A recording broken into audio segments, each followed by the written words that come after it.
In this section, we'll look at what can be done with a premium WordPress theme. Now, so far, all the themes we used have been free themes. Initially, we just used one of the default themes, then we installed the Sydney theme, which is a free theme. When you start, really pushing it, what you want to do is to think about getting a premium theme. And here's an example of my SEO training website put together using a premium theme. And as you can see, it just kind of takes things to the next level. So instead of having a simple slider, I've actually got a video slider here, which just sort of scrolls around the various topics and the various services that I offer. And if I scroll down, let's have a look. So we just slowly scroll down here. I've embedded a video. You've seen how to do that. And if we go down here, not only is it nicely formatted, look, if you look carefully, it's kind of fading in. So there's a little bit of animation built in there. So it's all looking beautiful. And we'll just scroll down a little bit more. So we've got features like this number counter. So that's my years of SEO experience. How many people have watched my free training videos? How many people have taken my premium online SEO courses? And sort of more details about me. Down here I've got what's called a tabs. Again, this is fantastic from an SEO point of view. More of that on my SEO course. But I'll show you what tabs are. If I go up the top here, we've got menus.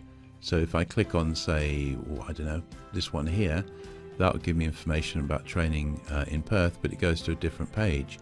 If I go back to the home page here, the great thing about tabs is if I keep your eye on the URL at the top here, if I click on different tabs, it shows me different information, but I'm still within the same page. At the moment, it's not important why that's good, but as I say, if you check out my SEO course, you'll see that this is a fantastic little trick for improving your SEO. So that's the home page there, and if we go to some of the other pages here, I've got an About Us page, which is okay, not particularly interesting, that one. What else we got? We got a section here on web design, which again is using that little video slider. And if we come down here, we've got all this sort of formatting information, which is really hard to achieve unless you're using a decent theme. And this took a while to put together, but this is an example really of what you can get when you really start pushing WordPress. And in order to do that, you do need a decent theme to make it work.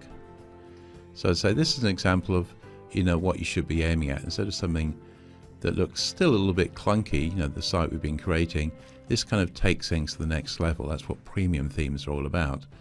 And the good news is that a really good theme won't cost you hundreds and hundreds of dollars. Quite often you can get a fantastically good theme like this one here, and it'll cost you under $100. Now that's it. You just pay the fee. You have to pay a renewal fee to keep the thing up to date. But the great thing about premium themes is most of them are very, very inexpensive. The other thing about premium themes is if you want to do something a little bit out of the ordinary, let's say you've got, let's say you've got something like me, like a training business. What you could do is you could have a system where basically it will display when your courses are coming up, which dates are free, when it's, when you've got availability, and people can book automatically. Let's say you had some sort of membership system. Let's say you'd written an ebook or something like that.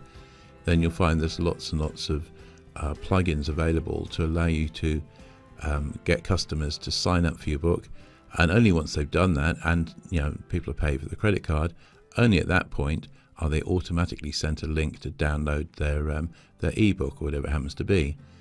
So let's say you've got a hairdressing business. You could have a calendar being displayed, basically showing when you were free, and people could book online, and that would automatically block out particular times or particular dates on the calendar. So as I say, really whatever you want to do, someone has probably written a good premium theme for you. As always, the only caveat is that with themes, don't just go for one that looks pretty or one that the people who have written it describe as wonderful. Go and check out the reviews. Go into Google, search for reviews, good and bad, about a particular theme, and try and make your mind up. But as I say, this gives you an idea of where you can go with WordPress. It's not just the horrible thing that we started off with at the beginning of this course, which looked really, really clunky. Then we put that Sydney theme in, which improved it a lot.